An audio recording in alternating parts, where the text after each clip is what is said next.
Pupas and butterflies. In my book, It's All About the Butterflies, I use an analogy to compare the life of a child through adulthood to that of a butterfly.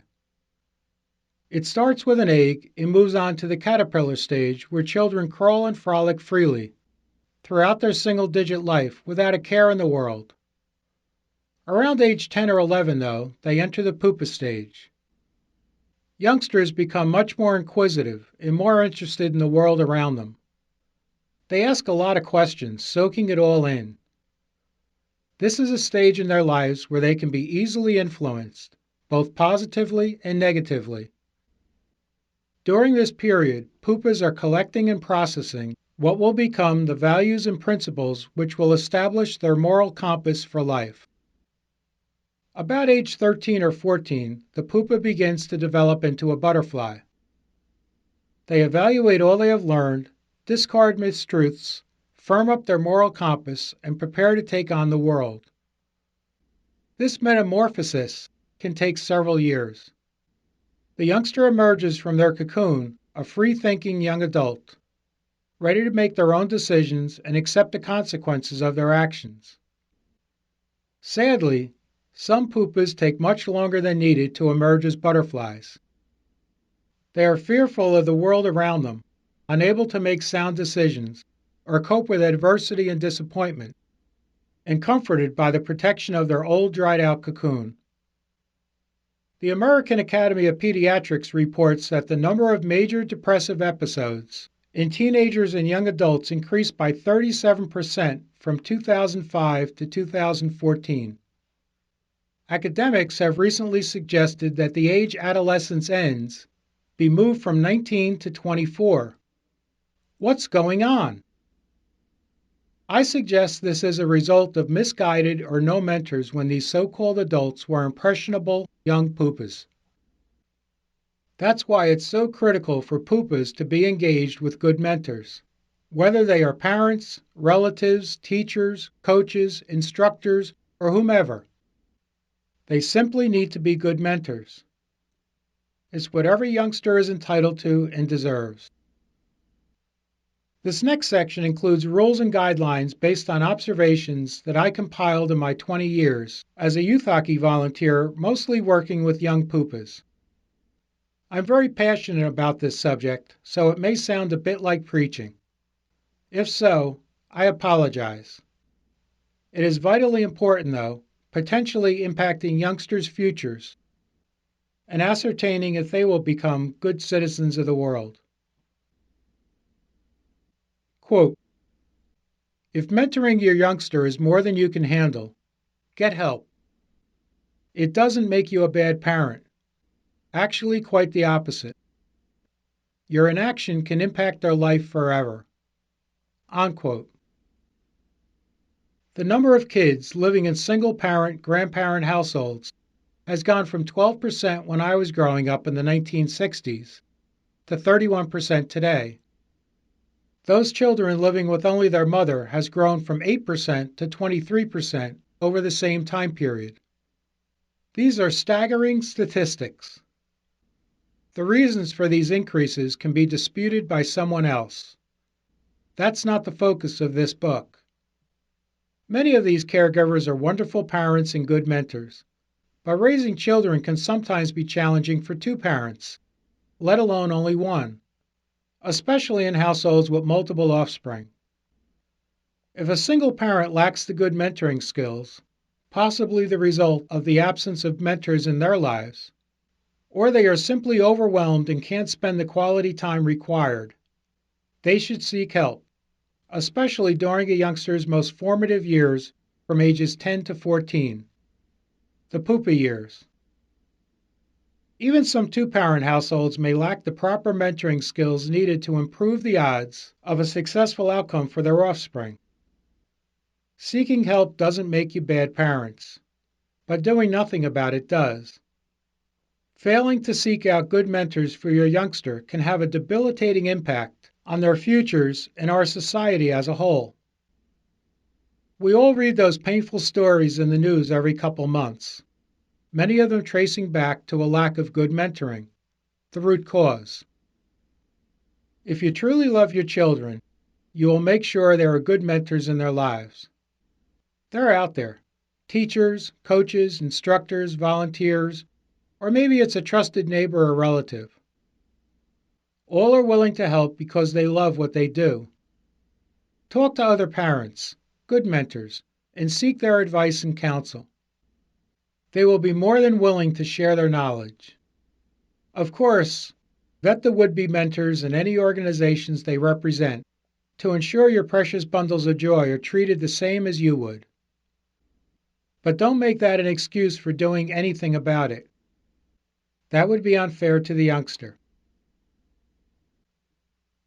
Quote, "The window of opportunity for setting a young person's moral compass on track is short. Don't squander it." Unquote. Children are constantly receiving input to their mental hard drives almost from birth. Hopefully, that continues into adulthood by learning something new every day. But it's not until youngsters evolve into pupas at age 10 or 11 that they start to put everything together and connect the puzzle pieces. When children are in their single digits, they are taught to be respectful, honest, fair, etc. All are good traits. But generally, they try to do those things because mom or dad or their teacher told them to, basically to please others. When they reach double digits, though, they begin to evaluate and question things more intently.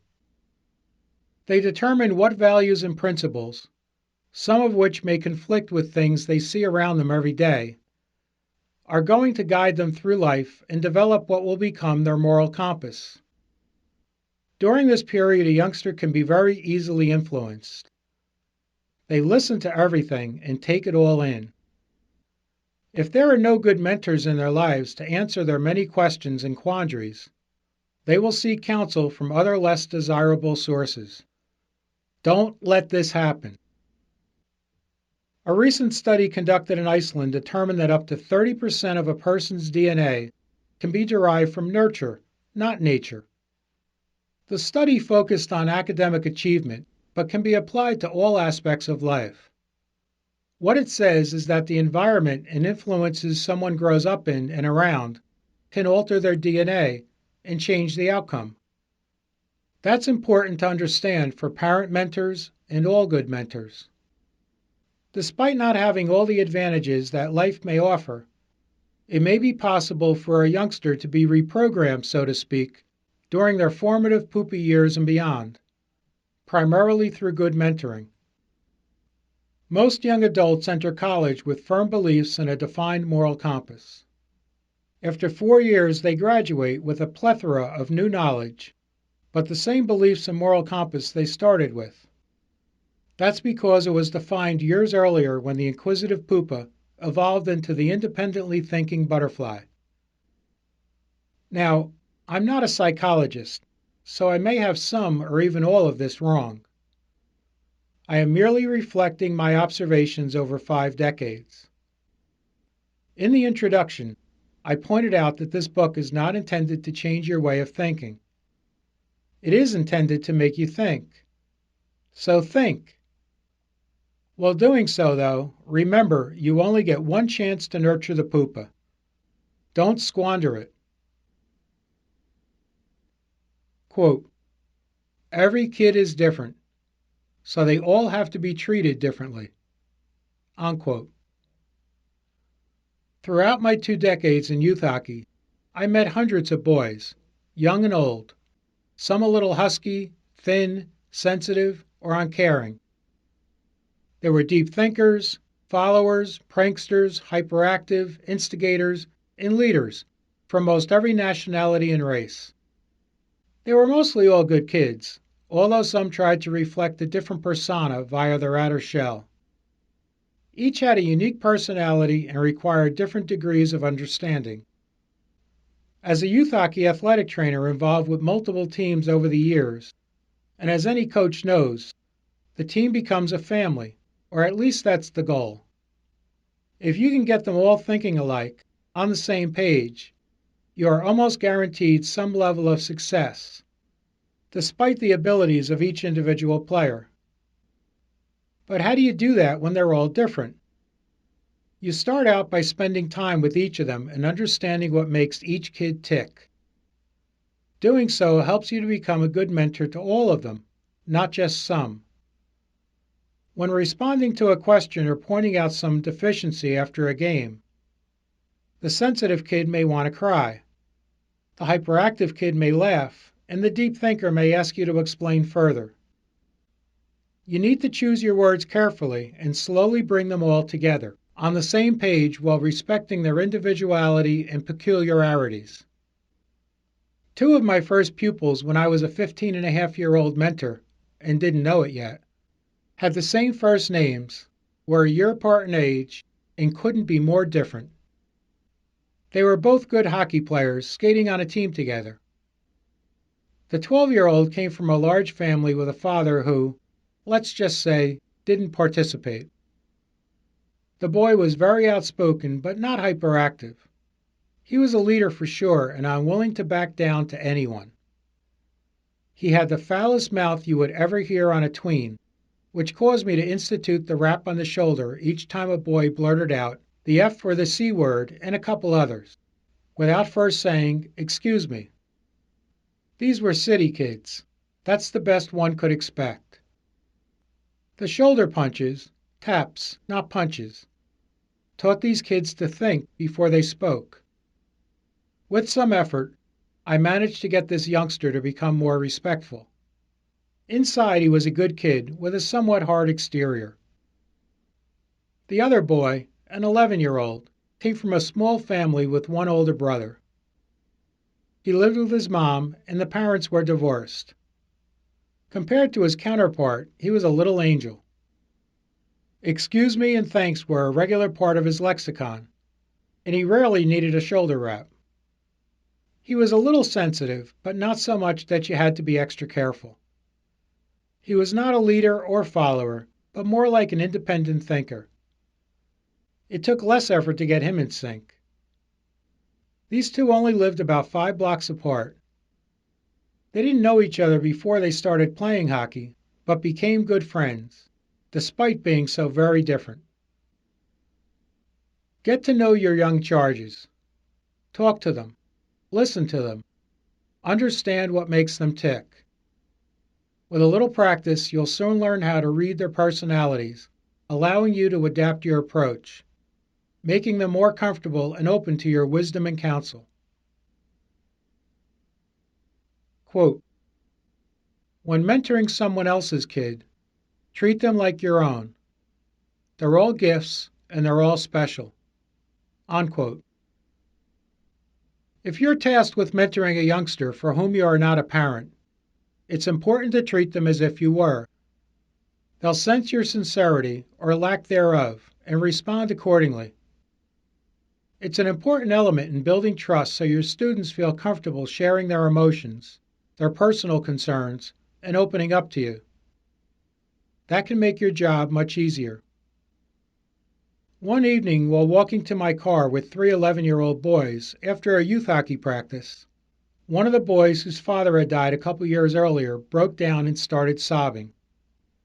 I sent the other 2 youngsters off for a walk and let this boy bury his head in my chest for a good cry.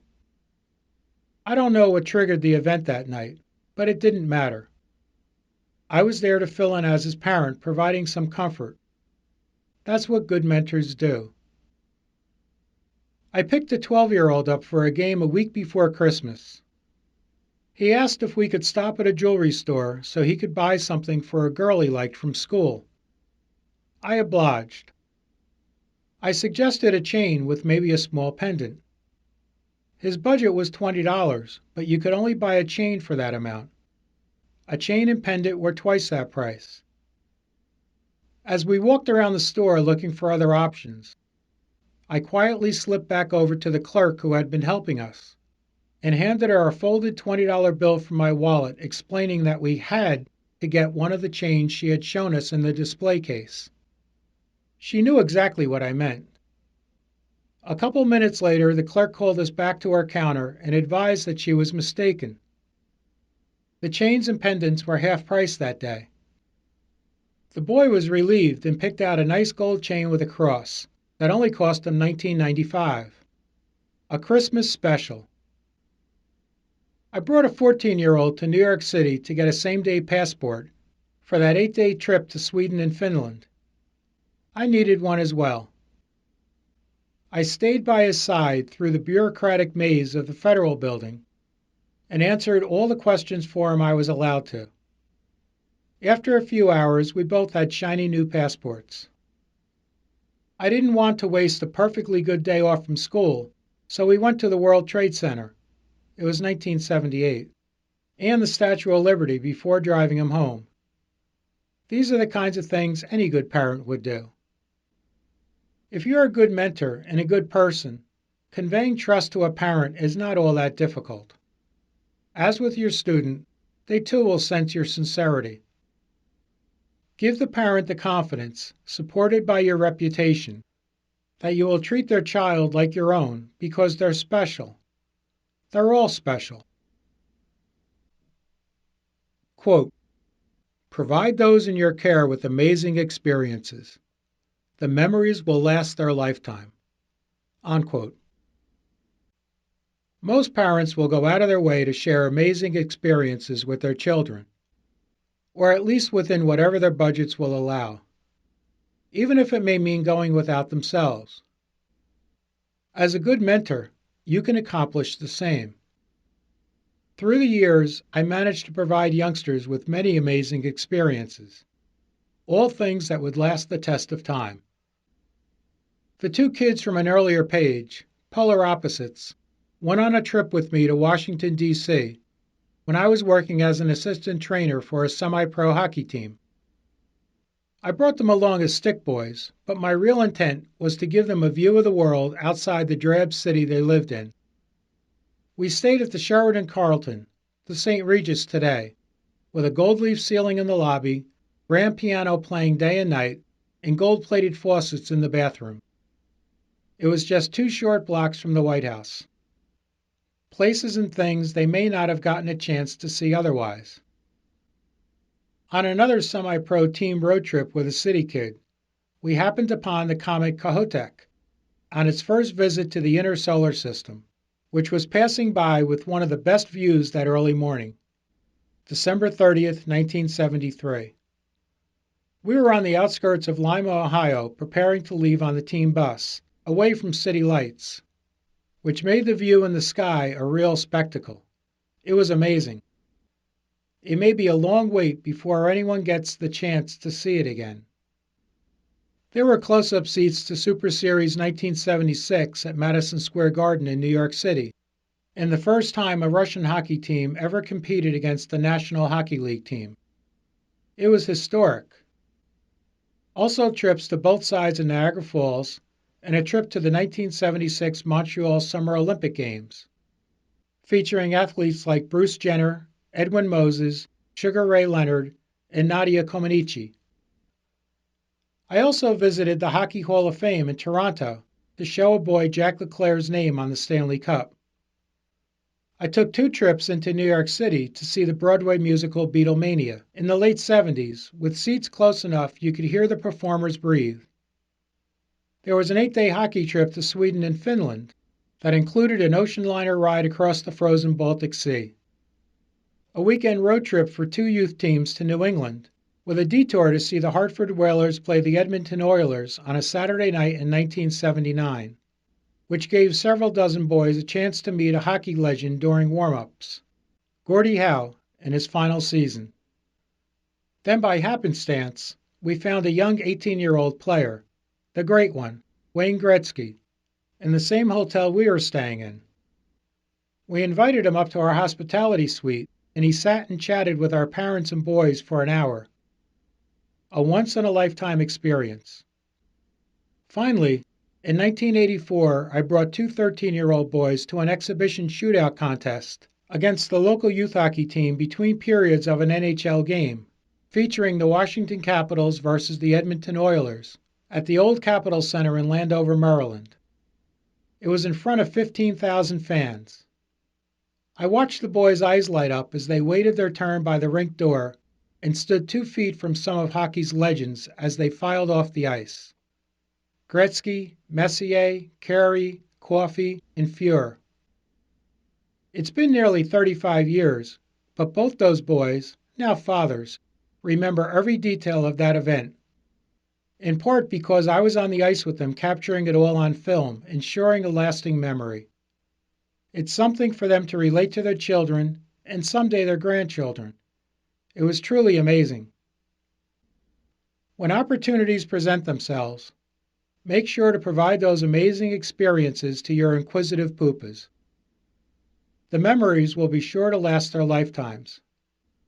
Oh, and we won that shootout 2-0. Quote, share the knowledge of the universe with your young charges, free of subjective rhetoric so they can someday form their own independent opinions. Unquote. It's important to fill the heads of young pupas and emerging butterflies with knowledge. They will, of course, learn things in school. But there will always be questions, lots of questions. Good mentors need to be the source of the answers, factual answers, researching solutions together. Knowledge can be conveyed through those amazing experiences I just talked about. As well, it can be conveyed through not so amazing experiences, like visiting a museum or memorial to learn how others may have lived or died, or a nature preserve to explore plant, animal, and insect life. Touching and feeling these things, while less convenient, will beat a YouTube video every time. Make it a regular habit. The information you share with a youngster should be objective, not subjective opinion or rhetoric. That's not fair to your young charges by only saying a single point of view. Keep your opinions to yourself and offer objective facts. 2 sides to a story that youngsters can gather, evaluate, and embrace or disregard as they evolve into free-thinking butterflies emerging as young adults ready to take on the world. After those youngsters have become butterflies and set the course for their moral compass, hopefully before they are high school graduates, you can debate them on who's the better team, the better candidate, the better performer, or anything else. But let your pupas see everything first. The vast knowledge of the universe, or all that you can provide. That's a good mentor's obligation. Just as you may not generally talk about touchy subjects like sex or drugs in front of impressionable pupas, unless it's part of a learning experience, toning down other subjects that may be popular in today's world are equally important. Hold back your subjective opinions of controversial subjects when your charges are within ear's reach. Help the youngsters to become independent thinkers. If they have had good mentors to provide guidance and counsel, things will turn out just fine, even if their opinions somewhat differ from your own. We're all different after all. Quote, some kids may need more help than others. The world isn't perfect. They didn't create their situation. Be prepared to deal with these challenges and make it right. Unquote. Good mentors, coaches, teachers, and instructors are always on the lookout for kids who may need some extra help, those who may require one-on-one mentoring. I hate to use labels, but I call them at-risk kids, who deal with situations that are no fault of their own. Sometimes they cry out for help without moving their lips, or not realize the impact a lack of good mentoring may have on their futures.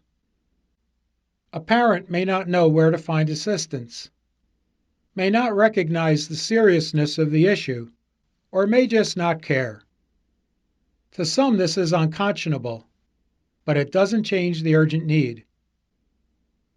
Some of these kids may require more than a once-a-month meeting with a counselor, whom they may not even trust. They might need a good mentor who will be there for them every day until they can stand on their own. A good mentor who will never give up on them. especially important during a youngster's pupa years, age 10 to 14, and beyond. That's the only chance some of these kids will ever have in finding their moral compass, in setting it on a positive course. Others, like many of the boys I encountered during my youth hockey years, may only need limited extra support, such as occasional one-on-one mentoring, to keep them and their moral compass on track. This may be the result of a single parent struggling to run a household, one of many in a large family, or parents who are simply too busy. The reason doesn't matter. Making things better is all that matters. Should these kids fall through the cracks during their pupa years, they may never recover and potentially become burdens rather than good citizens of the world. They may never get a chance to realize their dreams. That's unfair to them and not good for anyone. Quote, even though all your efforts may never garner a thank you, mentoring a youngster might be the most rewarding thing you ever do in your life. A single smile is all you will need to settle the account. Unquote. Often you will mentor youngsters and never hear from them again. That doesn't mean you did a poor job. Kids are kids, and things like thank you are sometimes overlooked. Don't be discouraged. A single sincere comment from a youngster could melt your heart like nothing else. So just stay at it and enjoy the occasional acknowledgement. That's all you'll need. In the late 70s, at our end-of-season awards dinner, a 15-year-old presented me with a bottle of bourbon, Jack Daniels. His mom bought it for him, as a way of showing his appreciation for the things I had done for him that past season. He wasn't a great hockey player, but he worked hard every time he got on the ice and listened to everything his coach and I told him. Several years later, still a teen, he died in a freak accident at a dorm party. I think of him each time I walk past that bottle of Jack Daniels on my shelf. Good mentors treat others' kids like their own. My hurt may not compare to that of his parents, but it still hurts. I was driving a 12-year-old home after a plethora of amazing events over the previous 19 days. There was hockey school in Canada, visits to Niagara Falls and the Hockey Hall of Fame, a trip to the Montreal Summer Olympics, and other amazing events that past season. We were 30 minutes from the boy's home when he turned to me and said, "Jim, you have done so many things for me and taken me to so many places. I don't know how I am ever going to be able to repay you for everything you have done for me." I was floored. I didn't know what to say. I paused for a minute to collect my thoughts, then I replied, "You don't owe me for anything I have done for you. I do all these things for you because I want to, and I do them because you're a good kid." I continued, "Maybe someday, when you grow up, you'll find a nice girl, get married, and have children of your own. Then you could do some of these things for your own children that I have done for you. That would make me very proud and be all the repayment I could ever hope for." Today, he's the father of 3 great kids, and I am very proud. Now that all these youngsters I mentored decades ago have become men, many with spouses and children of their own, I get thanks and messages of appreciation via email and social media regularly. It still warms my heart. Don't work hard at being a good mentor and expect a thank you. When they do arrive, though, make sure you are not operating any heavy machinery. You'll need a few minutes. Trust me. Quote, slow your life down, put down the smartphones, and spend quality time with your youngster. Remember, you only get one chance to nurture the pupa. Don't blow it. Unquote. Everyone is so busy these days, partly because of those time bandits we've already addressed. Then there are work demands, home projects, and extracurricular activities. Everyone is always on the move and barely has time to breathe. We use smartphones instead of voice as the primary means of communication. As your youngster evolves into becoming a pupa, you are going to have to find a way to make the time, significant time, to spend with them, even if it means making some sacrifices in your life. First, you will need to attack those time bandits. Decide what's more important. Watch the latest Avenger movie or attend to your kids' well-being. Oh, and watching the movie on the couch with them is not the quality time we're talking about here. Your pupa's mind is a sponge, and you need to fill that sponge with knowledge of the universe. Everything that they won't learn in 6 hours of school each day. Start by putting down and muting the smartphones. No one loves technology and gadgets more than me. There were computers in 1981, Palm Pilots in the 1990s, Pocket PCs and phones in the 2000s. But everything has a time and place. Use your newfound time to take your pupa to see things. Historic things, nature things, artistic things, scientific things, everything. Maybe take one of their friends along. One, not many. That's a party. Someone that may be in need of good mentoring. Research things together for school or as a result of your many adventures. Use a computer and books, if they still exist, not smartphones, as going off track is too tempting. Make a pact with your youngster that you will both not use your phones while spending time together. Bring your kid to work one day and show them what you and everyone else does. Maybe a neighbor has an interesting career, and you can impose on them to peel off some time to show your youngster around. Do things together and have real face-to-face conversations, not social media chats. Your youngster will have plenty of time for the beach, the pool, sports and club activities, those darn video games, and yes, even social media interaction on their smartphones. Your pupas will appreciate and cherish the time they got to spend with you, one-on-one, and will remember those experiences long after that Avenger movie fades from their memory. It may take a decade or two, but you will get the deserved thank you someday for your sacrifice and effort. Time goes by so quickly in our hectic world. You only get one chance at this. There are no do-overs in life. Don't blow it.